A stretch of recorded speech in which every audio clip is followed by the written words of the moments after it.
नमस्कार, मेरा नाम है अनुज। भारत ग्रीस बने रणनीतिक साझेदार। यूरोपीय देशों के साथ अपने रिश्तों की नई दिशा तय करने में जुटे भारत ने भूमध्य सागर स्थित प्रमुख देश ग्रीस के साथ रणनीतिक साझेदारी स्थापित की है। अर्थात यूरोपीय देशों के साथ अपने रिश्तों की नई दिशा तय करने में जुटे भारत ने भूमध्य सागर स्थित प्रमुख देश ग्रीस के साथ रणनीतिक साझेदारी स्थापित की है।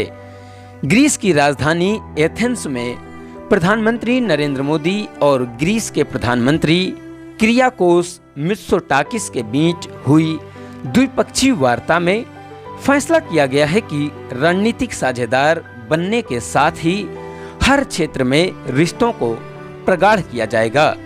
भारत और ग्रीस दोनों देशों ने वर्ष 2030 तक द्विपक्षीय कारोबार दोगुना करने, सुरक्षा संबंधों को मजबूत बनाने और जल्द ही एक दूसरे की जनता को आवागमन व कामकाज में सहूलियतें देने संबंधी समझौता करने का भी फैसला किया है।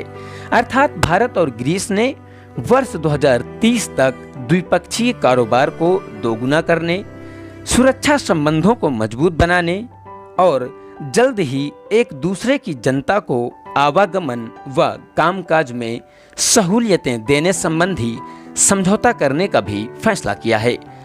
तकरीबन 4 दशक बाद प्रधानमंत्री मोदी ग्रीस की यात्रा करने वाले पहले प्रधानमंत्री हैं।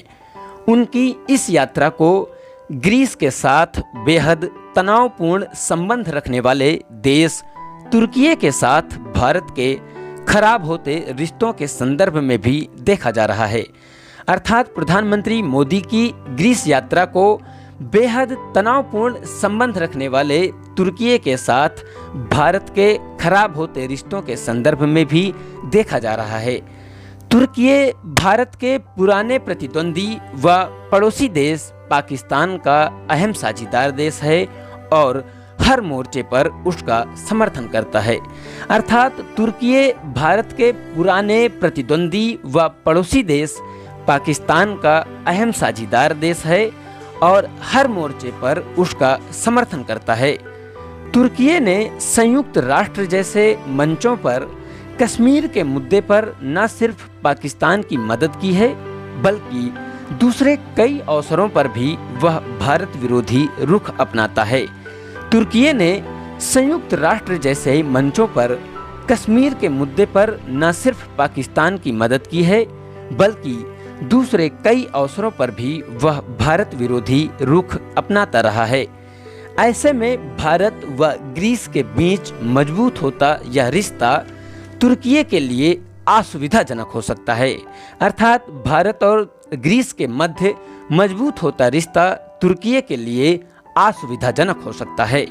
भारत तुर्की के 2 अन्य विरोधी देशों आर्मेनिया और साइप्रस के साथ भी संबंधों को आगे बढ़ा रहा है। अर्थात भारत तुर्की के 2 अन्य विरोधी देशों आर्मेनिया और साइप्रस के साथ भी संबंधों को आगे बढ़ा रहा है और अब तुर्की के एक विरोधी देश ग्रीस के साथ भी भारत रणनीतिक संबंधों को स्थापित करने के लिए आगे बढ़ रहा है। ग्रीस और भारत मिलन स्वाभाविक। प्रधानमंत्री ने संयुक्त प्रेस कॉन्फ्रेंस में कहा, ग्रीस और भारत का यह स्वाभाविक मिलन है क्योंकि दोनों विश्व की 2 पुरातन सभ्यता होने के साथ ही विश्व के 2 पुरातन लोकतांत्रिक विचारधारा वाले देश भी हैं।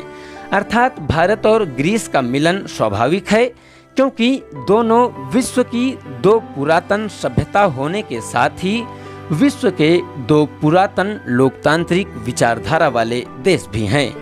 हमारे संबंधों की नींव जितनी प्राचीन है उतनी ही मजबूत भी है। हमारे बीच मेडिटेरेनियन और इंडो पैसिफिक क्षेत्र को लेकर बेहतर तालमेल है। अर्थात भारत और ग्रीस के बीच मेडिटेरेनियन यानी भूमध्य सागर और इंडो पैसिफिक यानी हिंद प्रशांत क्षेत्र को लेकर बेहतर तालमेल है। ग्रीस और भारत एक दूसरे की भावनाओं को भी समझते हैं। प्रधानमंत्री मोदी ने ग्रीस के प्रधानमंत्री किरियाकोस मित्सोटाकिस के साथ हुई द्विपक्षीय वार्ता के बारे में बताया कि हमने रक्षा व सुरक्षा के क्षेत्र में सैन्य संबंधों के साथ साथ रक्षा उद्योगों को भी बल देने पर सहमति जताई है। अर्थात भारत और ग्रीस ने रक्षा व सुरक्षा के क्षेत्र में सैन्य संबंधों के साथ साथ रक्षा उद्योगों को भी बल देने पर सहमति जताई है। 2030 तक द्विपक्षीय व्यापार को दोगुना करने का लक्ष्य रखा गया है।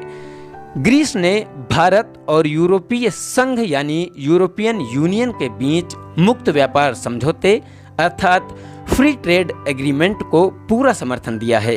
अर्थात ग्रीस ने भारत और यूरोपीय संघ यानी यूरोपियन यूनियन के बीच मुक्त व्यापार समझौते अर्थात फ्री ट्रेड एग्रीमेंट को पूरा समर्थन दिया है।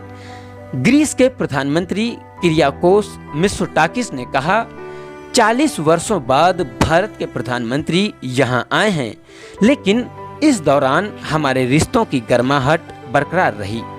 हमने फैसला किया है कि रक्षा व सुरक्षा क्षेत्र में संबंधों पर ध्यान देकर हम रणनीतिक रिश्तों को मजबूत बनाएंगे। अर्थात भारत और ग्रीस रक्षा व सुरक्षा क्षेत्र में संबंधों पर ध्यान देकर रणनीतिक रिश्तों को मजबूत बनाएंगे।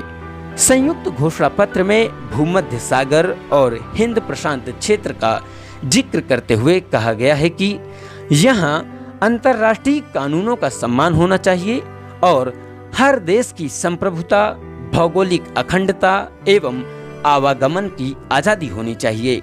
अर्थात भूमध्य सागर और हिंद प्रशांत क्षेत्र का जिक्र करते हुए भारत और ग्रीस ने कहा है कि यहाँ अंतर्राष्ट्रीय कानूनों का सम्मान होना चाहिए और हर देश की संप्रभुता, भौगोलिक अखंडता एवं आवागमन की आज़ादी होनी चाहिए। दरअसल हिंद प्रशांत क्षेत्र में जिस तरह चीन का आक्रामक रवैया यहाँ के कई देशों के लिए चिंता का कारण है, उसी तरह तुर्की भी भूमध्य सागर क्षेत्र में ग्रीस को लेकर वैसा रवैया अपनाता है। अर्थात चीन जिस प्रकार से हिंद प्रशांत क्षेत्र में अपना आक्रामक रवैया अपनाए रहता है, जिससे यहाँ के देशों को चिंता होती है, उसी प्रकार से तुर्की भी भूमध्य सागर क्षेत्र में ग्रीस को लेकर रवैया अपनाता है। हालांकि जुलाई 2023 में ही तुर्की और ग्रीस ने उच्च स्तर पर वार्ता का दौर शुरू किया है। बहरहाल भारत और ग्रीस के बीच नौसैनिक संबंधों को मजबूत करने के साथ सभी तरह के सैन्य संबंधों को मजबूत बनाने पर वार्ता हो रही है। अर्थात भारत और ग्रीस नौसैनिक संबंधों को मजबूत करने के साथ ही सभी तरह के सैन्य संबंधों को भी मजबूत बनाएंगे। प्रधानमंत्री नरेंद्र मोदी को एथेंस की राष्ट्रपति कैटरीना सकालारा पूल ने grand cross of the order of the honour सम्मान देकर सम्मानित किया। यह सम्मान ग्रीस के राष्ट्रपति द्वारा उन प्रधानमंत्रियों और प्रतिष्ठित व्यक्तियों को दिया जाता है जिन्होंने विशिष्ट पद पर रहते हुए ग्रीस के कद को बढ़ाने में योगदान दिया है। अर्थात प्रधानमंत्री नरेंद्र मोदी को एथेंस की राष्ट्रपति कैटरीना सकालारा पूल ने grand cross of the order of honour सम्मान देकर सम्मानित किया। यह सम्मान ग्रीस के राष्ट्रपति द्वारा उन प्रधानमंत्रियों और प्रतिष्ठित व्यक्तियों को दिया जाता है जिन्होंने विशिष्ट पद पर रहते हुए ग्रीस के कद को बढ़ाने में योगदान दिया है। बहुत बहुत धन्यवाद।